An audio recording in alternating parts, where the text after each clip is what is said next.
Styx, Crash of the Crown, 15 tracks, 43 minutes, the 17th studio album from the American band, released June 2021 via Universal Music Group, produced by Will Evankovich, who also co-wrote the album.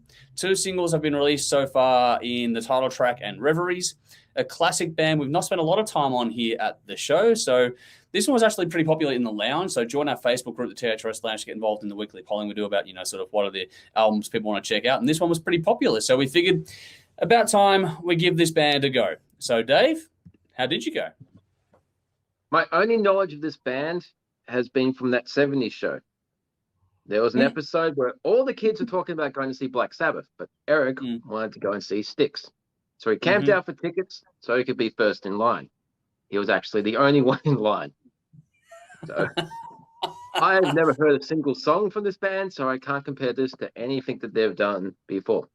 And first song, right from the very start, I was actually pleasantly surprised when I first put this on. The very first thought was, wow, this reminds me of Dream Theater's album Octavarium. If you're familiar with that album, a lot of the keyboard work from Jordan Rudess, the synth sounds very similar to what they're doing on here in tone and style. So if you like the heavier stuff, but you like the softer side of Dream Theater as well, I'm sure this band was probably a big influence on them. Because I always thought they were like Rush meets Metallica. Could actually be Styx meets Iron Maiden as well. Anyway, this is actually a pretty good listen. Production is nice and clean. Everything's clear and sits nicely together. In terms of composition, it's very much 70s prog album territory.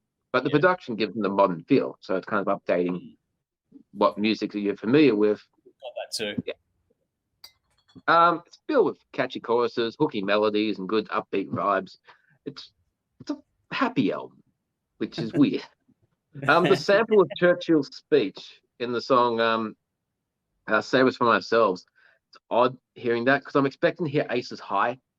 Because Iron Maiden's Live After Death, and I grew up listening to that album. So hearing that sampled in something else, it's like, okay, this is different. It feels weird. Anyway, I think the synths work really well with the acoustic tracks. Probably the best thing about this album. The song Hold Back the Darkness is a really good example of those two instruments blending together, which is interesting because an acoustic guitar is such a natural, straight up instrument, and synths is so electronically generic, but they work really well together. Yeah. In some ways, it reminds me of Pink Floyd, but more major chords than minor chords. So it's like the happy version, less drugs. I would have absolutely hated this when I was 15. I would have just turned this fucking wimpy shit off. But these days, I can appreciate good songwriting, good performances, branched out with my taste. I don't think I'll pop it on for many repeat spins all the time, but if I heard it, I wouldn't turn it off. If you like some of the oddball 70s prog rock bands like Gentle Giant or maybe Wishbone Ash, you might be interested in the little 26 instrumental section, 26-second instrumental track, Another Farewell. It's just really odd music, but it's not really Zapperish, but some of the oddball shit he might have done. Sunday afternoon music, or if you had a really shit day at work and you burn out, you just want something easy to listen to. All right, album, gap 7 out of 10. Hold Back the Darkness, Common Ground, and Coming Out the Other Side were my standouts. Okay, cool.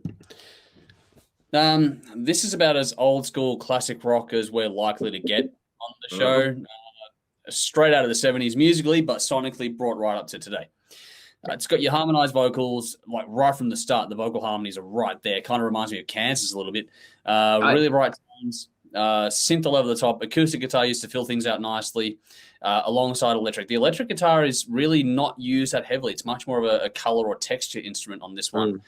The acoustic guitar and the synth is the anchor points instrumentally along with the vocals. There's other things in there too. There's piano, some bongos, and other instruments as well, which makes it an interesting little journey to listen to musically. But there's some nice weight to this. The bass and the drums in particular really anchor this down. It gives it a nice thudding sort of contrast with the bright top end from the synth and the harmonies vocal. Like some of those harmonies get up there as well. You got some solid riffs in there for accents, and that helps along too. So this has a bit more weight than you expect. Like when we're talking about this one, it's very classic rock. It's not the most metal thing out there, not by a long way, but this has, it's not a heavy, bang your head heavy. It's got some weight to it. There's some substance here. Pretty cool. It has some gravity to it. What they've done well is they've used Foley and composition to make this album a journey. The flow between tracks is really well done. I appreciated this on the deep listen. The casual listen, like in the background or through little, ear pods at work, whatever else, isn't quite going to do this one justice. One you got to sit down with. The way they put it together, the songs feel like chapters in a novel, and that's what this album really feels like to me. It's not doesn't feel like a concept per se, but it feels, like there's a narrative going on. Lyrics are well done as well. Solid storytelling, straight out of the heyday as well. It's performed with conviction and emotion. The feel overall is what dragged me into this album. I liked the Churchill speech. That really sort of brought drama to this record. I don't know what you're talking about. For me, I was able to separate that and just take it as it was. And while it's a long way from the heaviest thing, there is drama here. The composition, the performances also really make this really, I don't know, that and the pacing of this one, the tempo changes, it all could have kept me really interested. I thought the old, peaks and troughs thing that I always bang on about, that was done really, really well on this. It's got your vintage approach with modern production. That's what this is all about. This is the 70s and the 2020s all blending together in one fell swoop. Feels like a classic vinyl mix, but it's really contemporary. Great tones, great balance, heaps of layering, but you can hear absolutely everything perfectly. And sitting down on vinyl would be fantastic. This is a vinyl album, I reckon. Yeah. It feels like that. I liked how they shifted what instruments were being used when, that really helped to keep this thing moving. It's not a pacey listen, but it's not boring either. I don't know what you think of that, but I didn't find it boring at all. It just kept moving. It just found a way to move. For something that's not that pacey, it moved nicely. This is much more beautiful and aggressive, so to speak, but it's remarkably well done. If you like genuine classic rock, this is one you really should check out. It's a fine little surprise for me. For execution alone, this is worth listening to. It just sucks you in and keeps you coming back for more. I really did enjoy this one quite a lot. It's a feel-good album. It makes you feel good while you're listening to it, but it's just got a good classic, feel, vibe, sound, all that stuff to it. It's really nicely done. If you like classic rock, get on this one. I gave it a 9 out of 10. I really did enjoy it. Wow. Coming out the other side, Hold Back the Darkness, To Those, and Save Us From Ourselves. There's a lot of other tracks in there that I enjoyed too. So it's one of those ones where, like I said, the deep listen, like before that listen, I wasn't completely sold on it. The deep listen just fucking hooked me. Once I stuck it on with the headphones and nothing to distract me, it was like, okay, wow, this is pretty cool. So I really did enjoy it a lot more than I honestly expected I would.